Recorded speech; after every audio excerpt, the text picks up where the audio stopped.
নমস্কার বন্ধুরা, কাজল ভিলেজ কিচেনে সকলকে স্বাগত জানিয়ে রোজকার মতো আজও রান্নাঘরে ফিরে এলাম। তো দেখুন বন্ধুরা, আজকে একদম সন্ধ্যাবেলার মজাদার চায়ের সঙ্গেও ভালো লাগবে, যেমন সসের সঙ্গেও খেতে কিন্তু তেমনই ভালো লাগবে।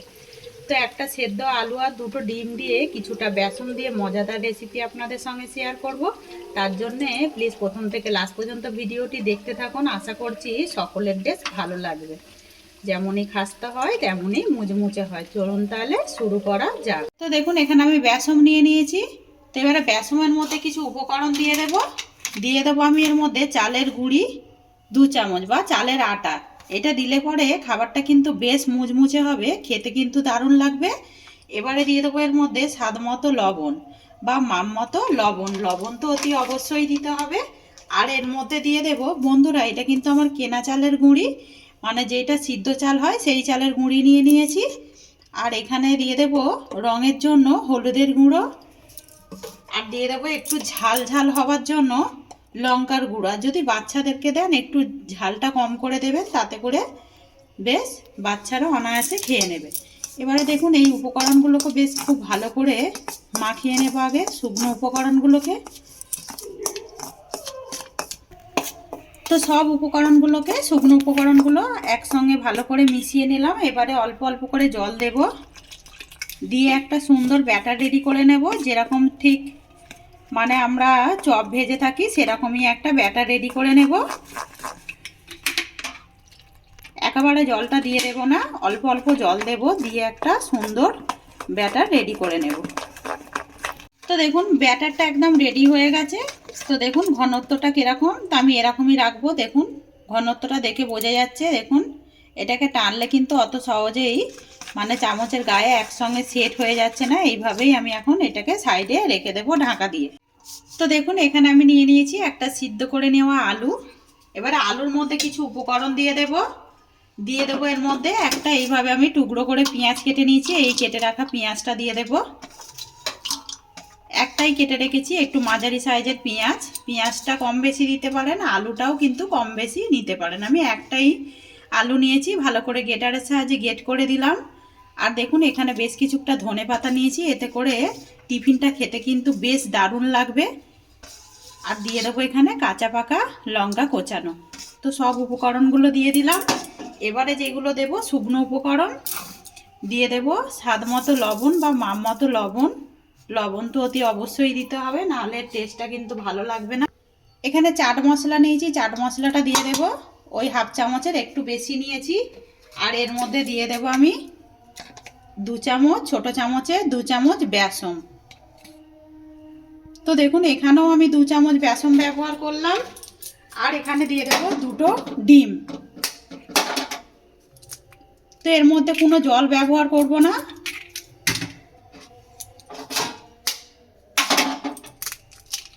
তো দেখুন এখানে আমি দুটো ডিম দিয়ে দিলাম। আর আমি এর মধ্যে কোনো মানে লঙ্কার গুঁড়ো ব্যবহার করছি না, আমি কাঁচা পাকা লঙ্কাই দিয়েছি। আর ওই ব্যাটারের মধ্যেই কিন্তু লঙ্কা ব্যবহার করেছি। দিয়ে এবারে এই উপকরণগুলোকে হাত দিয়ে ভালো করে মাখিয়ে নেব। তো দেখুন চাইলে এখানে জিরে গুঁড়ো দিতে পারেন, তাতে করেও কিন্তু ভালো হবে। আমি যেহেতু চাট মশলা দিয়েছি আর অন্য কোনো মশলা এর মধ্যে ব্যবহার করলাম না। দেখুন বেশ সুন্দরভাবে কিন্তু মাখানো হয়ে গেছে। তো দেখুন একেবারে আলু আর ডিম সব কিছু উপকরণগুলোকে দিয়ে বেশ সুন্দরভাবে মাখিয়ে নিলাম। অপর দিকে দেখুন একটা তাওয়া গরম হতে বসিয়ে দিয়েছি। তাওয়ার মধ্যে দিয়ে দেব 2 চামচ সাদা তেল।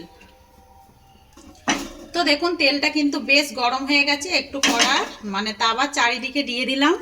এবারে যে ব্যাটারটা রেডি করে রেখেছিলাম এই আলুর এই মাখাটাকে আমি ঠিক মাঝ বরাবর এইভাবে দিয়ে দেব। আর এই সময় গ্যাসের ফ্লেমটা একটু আস্তে দিয়ে দেব। তো দেখুন এইভাবে আমি একটু চৌরুদিকে এইভাবে সেট করে দেব,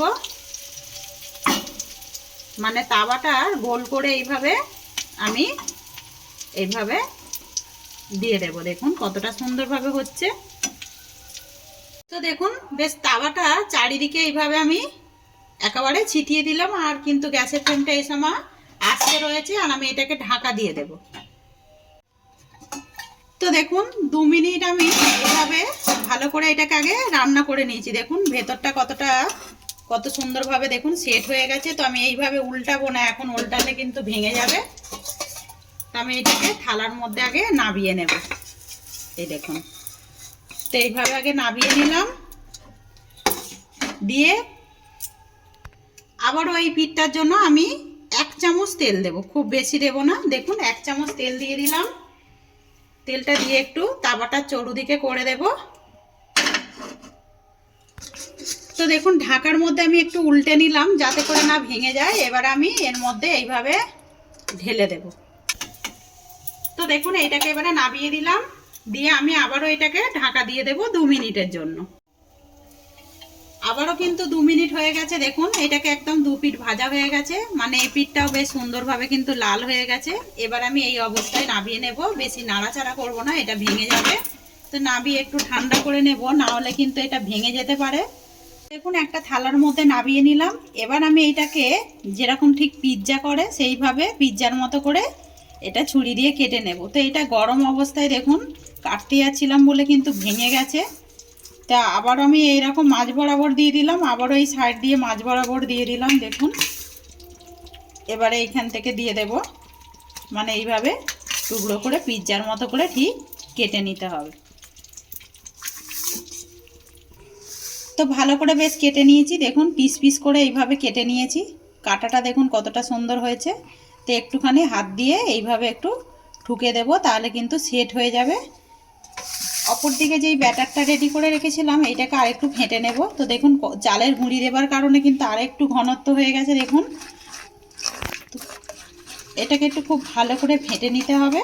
তো এবারে এর মধ্যে একটু অপর দিকে দেখুন সাদা তেল গরম হতে বসিয়ে দিয়েছি। এখান থেকে আমি 2 চামচ তেল তুলে এর মধ্যে দিয়ে দেব, তাতে করে কিন্তু বেশ মুচমুচে হবে।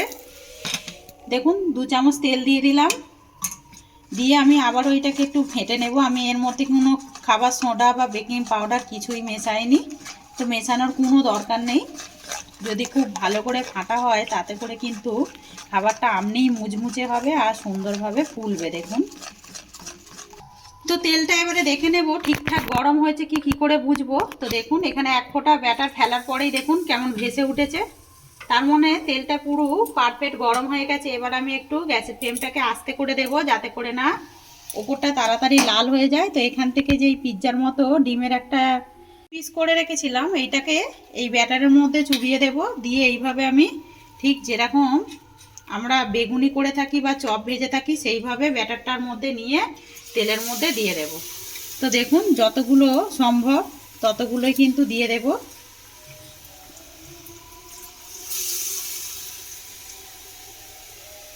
এইভাবে আমি যতগুলো কড়ার মধ্যে ধরবে, মানে তাওয়ার মধ্যে, আমি ততগুলোই পিস এর মধ্যে দিয়ে দেব। একটুখানি সরিয়ে দেব। তো দেখুন এখানে কিন্তু বেশ 4 পিস ধরে গেছে কোনাকুনি ভাবে। এখান থেকে তেল তুলে এর উপর থেকে একটু দিয়ে দেব। তো দেখুন গরম তেল তুলে দিলে পরে ওপরটা কিন্তু বেশ ভালোভাবে হয়ে যাবে। দেখুন খাবারটা দেখতে কতটা সুন্দর লাগছে। দেখুন সন্ধ্যাবেলায় কিন্তু চায়ের সঙ্গে দারুণ লাগবে। দেখুন একদম নতুন ধরনের একটি খাবার করে আপনাদের সঙ্গে শেয়ার করলাম। তো এবারে অপর পিঠটা উল্টে দেব। যখন এই পিঠটা হয়ে যাবে ঠিক তখন অপর পিঠটা এইভাবে আমি উল্টে দেব। তো দেখুন সিদ্ধ করা 1খানা আলু আর 2টো ডিম দিয়ে কিন্তু বেশ মজাদার একটা রেসিপি হয়ে গেল। বাড়িতে থাকা কিছু উপকরণ দিয়ে আমি করে ফেললাম। আর সামান্য কিছু বেসন নিয়ে নিয়েছি। বেসন তো সবাইরই বাড়িতে থাকে, আর আলু ডিম তো সবার বাড়িতেই থাকে। কম বেশি নিয়ে কিন্তু এইভাবে মুখরোচক সন্ধ্যাবেলায় কিন্তু জলখাবার হিসাবে এটা চায়ের সঙ্গেও করতে পারো, খুব সুন্দর লাগবে। আর এমনি মুখেও যদি 2 পিস করে খাওয়া যায় চায়ের সঙ্গে, তাতে করেও কিন্তু বেশ পেটটা অনেকটা ভরা থাকবে। আর এইটা কিন্তু শুধু ভাজা, দেখুন ভাতের সঙ্গেও ডাল ভাতের সঙ্গেও কিন্তু বেশ ভালো লাগবে। তো দেখুন বন্ধুরা সবগুলোই বেশ উল্টে পাল্টে লাল লাল করে ভেজে নিলাম। দেখুন কতটা সুন্দর হয়েছে আর কতটা মুচমুচে হয়েছে সেটা কিন্তু দেখেই বোঝা যাচ্ছে। তো এখান থেকে এবার আমি তুলে নেব, একটা করে প্লেটের মধ্যে তুলে নেব আগে। তো এইটা বাচ্চাদেরকে কিন্তু সসের সঙ্গে দিলেও দারুণভাবে খাবে। দেখুন সন্ধ্যাবেলায়। এবারে বাদবাকি যেগুলো আছে ওইগুলো ভেজে নিয়ে ফিরে আসছি। তো দেখুন বন্ধুরা, খাবারগুলো কতটা সুন্দর হয়েছে দেখুন। একটা সেদ্ধ করা আলু আর দুটো ডিম আর বেশ কিছুটা বেসন দিয়ে কিন্তু বেশ মুচমুচে একটা মুখরোচক খাবার করে নিলাম। একদম বাড়িতে থাকা কিছু উপকরণ দিয়েই একদম দেখুন কতটা সুন্দর আর কতটা সহজেই করে ফেললাম। একদম নতুন মতো একটি খাবার। যদি ভালো লেগে থাকে তাহলে লাইক শেয়ার কমেন্ট করবেন, বন্ধুদের সঙ্গে শেয়ার করবেন, আর এই ছোট্ট চ্যানেলটিকে সাবস্ক্রাইবার করবেন।